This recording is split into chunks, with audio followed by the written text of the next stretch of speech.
Hello and welcome to lecturette number 5. I'm going to talk a little bit about our current homework assignment. I'm going to be doing this in Noteflight. This is a worksheet that I've made available to all the students. It's based on an assignment in the Musician's Guide workbook, but not exactly the same. And this will be my first little lecturette in Noteflight. So you'll get to experience some of my growing pains. The assignment is to write 2 melodies as directed and as we discussed in class, and then to attach a vocal or instrumental performance of each melody. I've been playing around with the recording apparatus on Noteflight, and I think I'll be able to demonstrate that at the end of this little lecturette, but we'll see. So the first thing I'm going to do here is I'm going to set up for this first melody, which I think is all I'm going to do in the lecturette here. I'm going to toggle, I've selected the text there. To get it out of the way, I'm just going to use the up arrow. And you see what actually it does is move the other stuff down. But that's kind of the same thing. And then I'm going to choose, it says B, you choose which mode. So I'm going to decide to do this in B Dorian. And I am going to, if I hit T, I can enter some more performance text. I'm going to say B Dorian. And there it is. And again, if I select that text, I can position it how I want to. And then the next thing I'm going to do is I am actually going to set the key signature. And one of the things that's really great about Noteflight, and that I like as I'm getting to learn it, is you'll note I'm going to go up here to the key signature tool. And I actually have a choice of not just major or minor keys, but modes. And if I choose this drop-down list, look, all those modes that we know and love so well. So I'm going to choose Dorian. And I'm going to choose B. And we know that B Dorian has, if we take the key signature of B minor, right, or B Aeolian, be 2 sharps, and we're going to add a sharp to get 3 sharps, and here it is.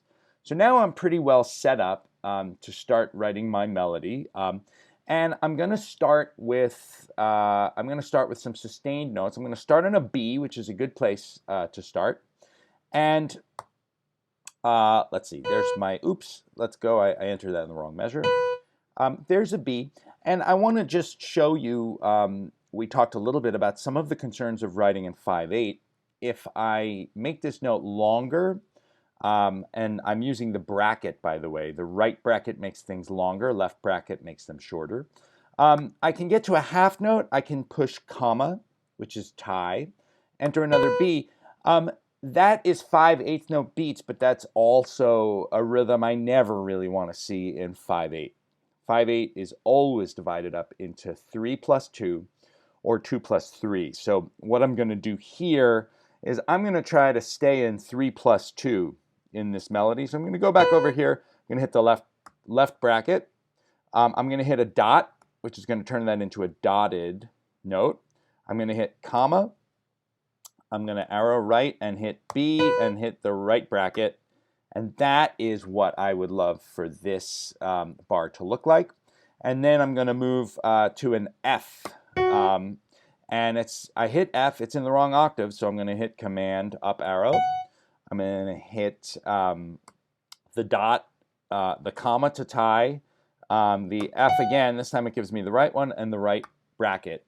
And that's the beginning of my melody. One thing I mentioned in class is if you're writing in 5/8, you really don't want to have a lot of ties across the bar line or things that would confuse the sense of 5/8, especially right now. So I've got 2 long notes, and now I'm going to have some 8th notes.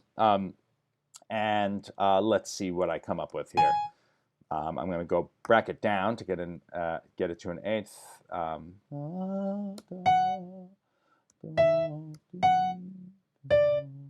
Okay, and we'll move on from there.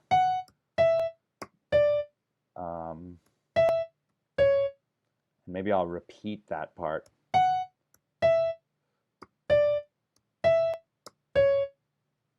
And maybe I'll just be done.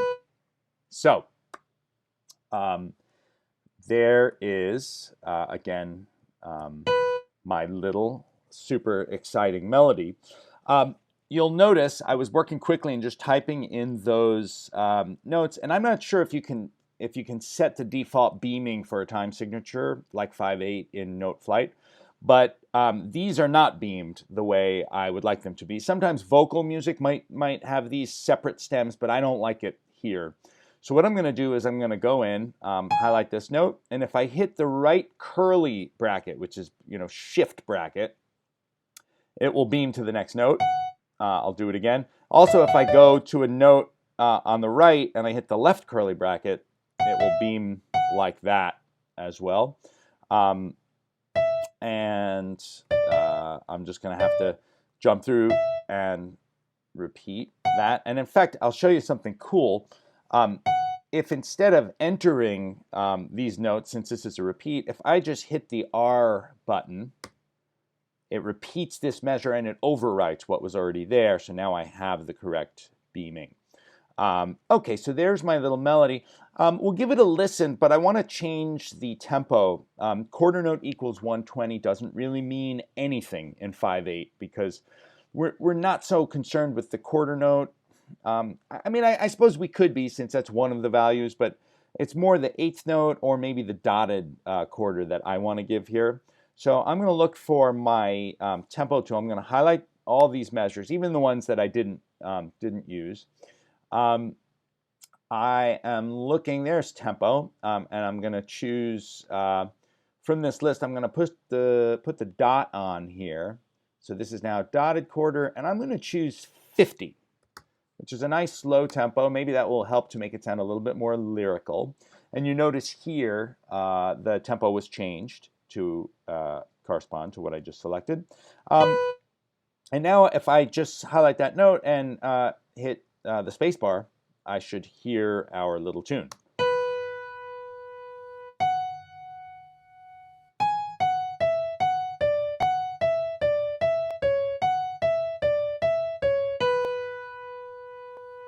All right, I know you're all gonna come up with more inspired melodies than that, but it's okay.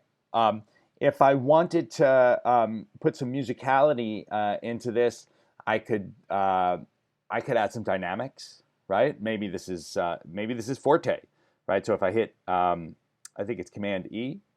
Sorry, highlight this note and hit Command E. That's expression, and if I enter F, I get my little forte. I can also highlight all these notes and hit S, and there I've got a nice slur. And I could also slur in groups here, like this. It's nice and quick. I'm just highlighting those notes and hitting S. And we might add more dynamics as well. But for right now, this is pretty good.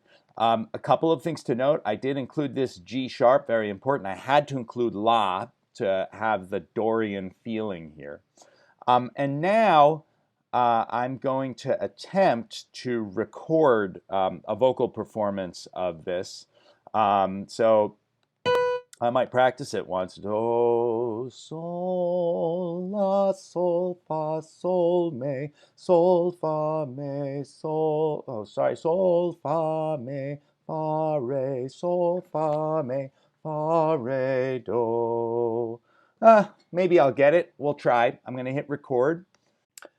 Okay, it's a lot of time later, and I have the sad news to report that I haven't been able to make the recording work while running this screencasting software. So I did record a bunch of times. It is doable, and I have also encountered some slightly buggy behavior, and I've noticed if I reboot, that goes away, but I don't have time to do that now. So you need to imagine that I've done this incredibly beautiful, elaborate performance, and I hope you do the same.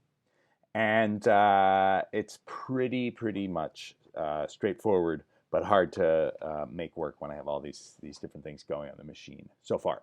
So in any case, that's just a basic kind of primer for how to approach this assignment. and I hope you come up with something more interesting. And if I have time, I will do a little supplemental video for the other assignment. Thanks.